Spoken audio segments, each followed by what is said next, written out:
What's up, children?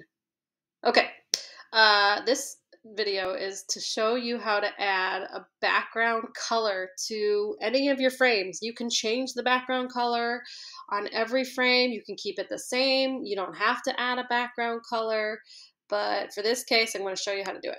All right, so let me move this out of the way. Okay. Here is I've already drawn two photos. Here's my first photo. I'm going to hide the photo layer. There's my drawing for my first one. And then I'm going to drag my cursor. Here's my second drawing for my second layer.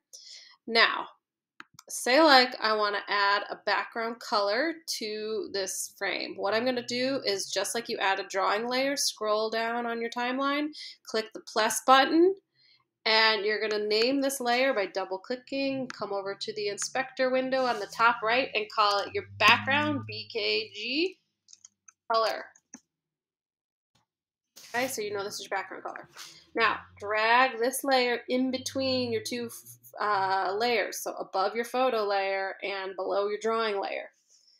Okay. Well, let's say for this first one, I decided that I want to do maybe like a red background. I kind of like the white, but I'm going to do red. I can click on this first frame right here on this layer, click down, drag out this color layer, the whole length of that clip, and I can come up to my fill bucket. Now, first I want to change it, so here's my fill color. Maybe I'm going to go red. Then I can get your fill color, and instead of just clicking down like you would in Photopia, you actually have to do another step. So the shape you're trying to fill has a gap. You have to actually draw a rectangle using this rectangle tool around the entire frame. Okay, so if you're too zoomed in right here, make sure you zoom out so you get the whole frame. All right, so there's my first color. Then if I'm going to go to my second frame, maybe I want a different color. Now, if I look at, I'm going to show that bottom layer. If I look at this sign here, I kind of like this gray color. So I'm going to use my eyedropper. I'm going to click on that gray color because that's the color I want my background. Or I could even click the color of the sky because it's kind of grayish like that. And then I'm going to go back to my color layer. Don't forget to make sure that's highlighted. Make sure you're on the right layer.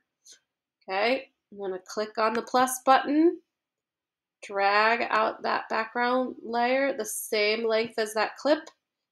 Then I'm going to come up to my fill bucket. But before I do that, actually, I'm going to get my rectangle, draw the rectangle around the size of your frame. And there we go, fill the bucket with that color. So now it's gray. See how it like matches that poster? So now if I look here, my background color is going to go from red to gray. I wouldn't get too crazy with all the colors. You might even just want to keep it consistent and choose one color the entire way. If that's the case, just make one fill color and drag it out the whole length of your timeline.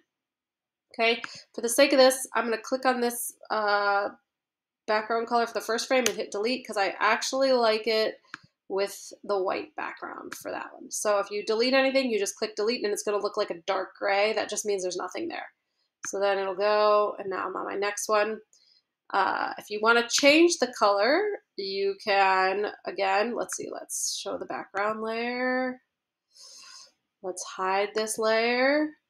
Maybe I want to make it the color of the trees, so I'm going to get the that greenish color. Okay, now I'm going to click on my background color. I'm going to show that layer, and I'm going to use my fill bucket and tap down.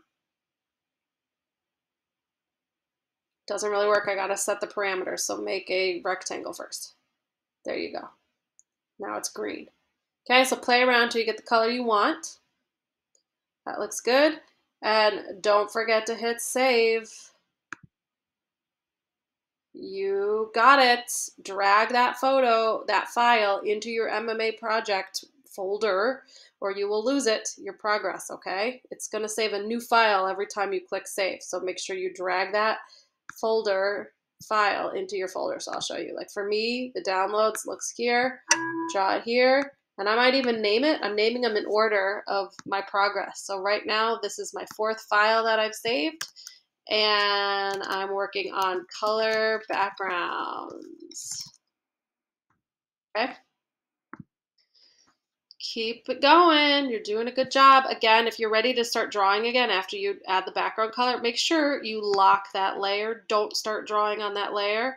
Highlight your draw layer, and you can even hide the background layer while you're continuing to work on your images.